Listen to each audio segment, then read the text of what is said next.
Sonic 3 is currently tracking to open with $55 million plus domestically. As of now, the film is tracking to open at #1, beating Mufasa the Lion King. Disney is gonna go hard with the promo because they have to go up against Sonic, and even though people want to watch Sonic as their first choice, they're more interested in watching Mufasa. Which one would win? A movie based on one of the best video games in a franchise, using one of the most popular characters in the series, with gorgeous visuals, intense action, and just a little bit of heart? Or a colorless, soulless prequel to a colorless, soulless remake, insulting a masterpiece from the 90s? Early this morning, when you knocked on my door. So, it's official, Sonic 3 has won Christmas. Or at least, that's what I would have said a couple weeks ago. I could say that Sonic 3 has not only outgrossed Mufasa the Lion King at the US box office, but it has almost doubled it at the time. And they're pals. Are they brothers? Well, I suppose the best family is the family you could choose, but they're not technically brothers, which is, I don't know, it's kind of lame, but okay.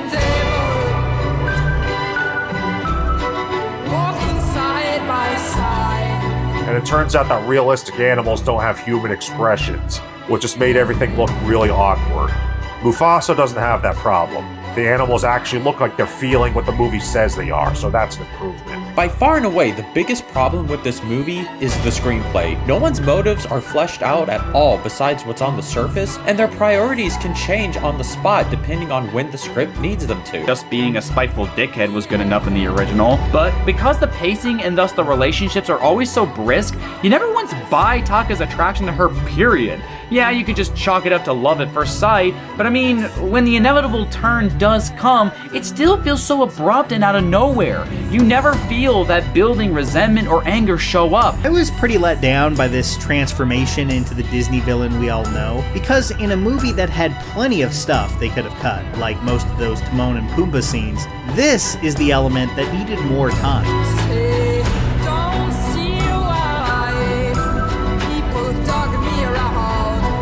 They actually gave this movie an 8 out of 10, while giving Sonic 3 a 6 out of 10. Assume safely that there is nothing in the other two films that would make this one any less obnoxious or horrifically stupid. It's back and forth from being ironic to painfully self-serious to goofy to earnest. I don't really know if Shadow and Maria should have been hanging out together so much. I was, because Shadow, very much was adult coded. It wasn't like two kids hanging out. How do you go see Mufasa and then have zero desire whatsoever to go see Sonic 3? Jesus Christ. And more shitting on Sonic 3 coming here shortly. Mufasa is just not up to par. It's not enough to ascend to the level of the legacy of The Lion King, and that's the biggest shame. The movie is noticeably one of the less fun things I've watched in a while. I'm gonna have to compare it with Sonic 3, the other movie I watched that weekend. Yes, of course I'm going to compare the two, as they're both major kids movies released on the same day, but it does have more to say. It's a frustrating day for Sonic fans today as Disney flexes how greedy they are in the movie industry yet again.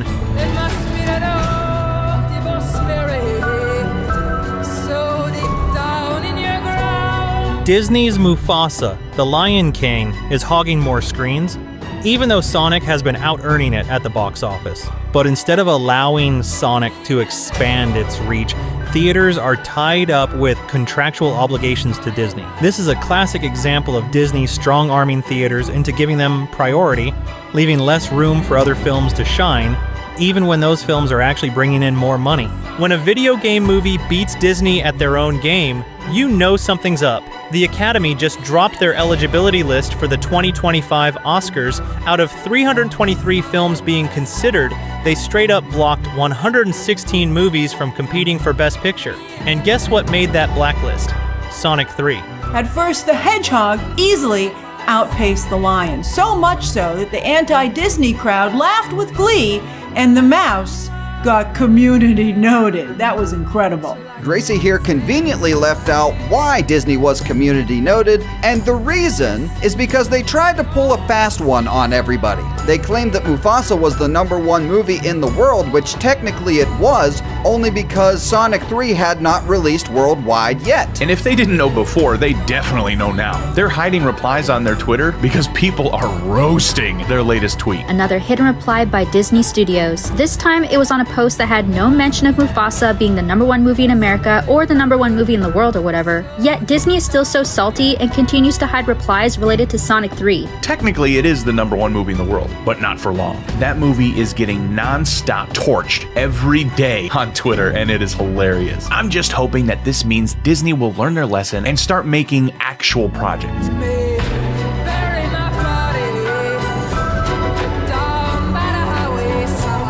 Oh my god! Oh! Yeah, it's good. It's really good, and you know that already. Somehow, this is the one that finally broke through and really won critics over. And it's pretty easy to see why. Idris Elba as Knuckles, absolutely. Keanu Reeves as Shadow the Hedgehog, perfect. We only get a Sonic 3 as great as it is by having a filmmaker like Fowler refine all of the elements people love about Sonic. Yes, I'm mostly here for that fan service, and I think a part of that fan service is appreciating the source material on an emotional level. It isn't chasing gold statues, it's chasing box office records and fan satisfaction. They've built something that speaks directly to their audience. While Disney's on Twitter trying to convince everyone Mufasa is #1, Sonic's team is letting the numbers speak for themselves. That's confidence.